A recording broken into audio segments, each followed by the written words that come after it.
Okay, the pre-development form is very important, but I also have a few other things that I do to organize my apps. One thing I do is I have a document in which I record the progress of the project. This way I can evaluate my own performance and try to find places where I can improve and go faster. Here is one example of this document that I use for a different app. In here, I just basically record dates of when I started and finished doing different things, and later I review to check my performance. This could also be done in Excel, and then you could graph the dates or something, which could help you see your progress over time. Anyway, I record when I first started thinking of making the app. This is not when I decided on the app idea, but basically when I decided to make the app. So the very first thing that happened, like the app's genesis.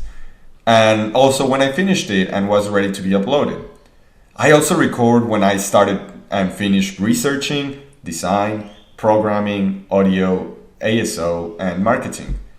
Then, if I end up updating the app, which I rarely do, I record the update version and the date when it happened.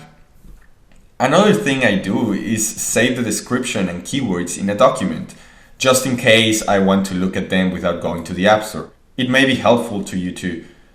Other documents I keep in general, not just for every app, but in general, are one with app ideas and another one with my main competition and leading uploaders in my niche or niches.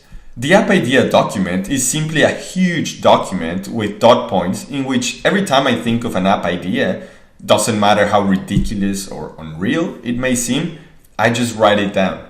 Whenever I'm having trouble trying to decide what app to make, I go through the list and more often than not, I find something useful. Also, when I make an app that was on the list, I cross it off the list instead of deleting it. That way I can see how many apps I have done that came from the list.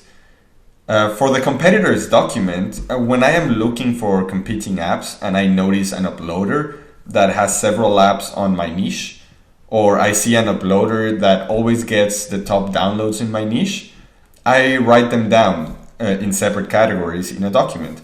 One category is for main competitors and the other one for top uploaders in the niche.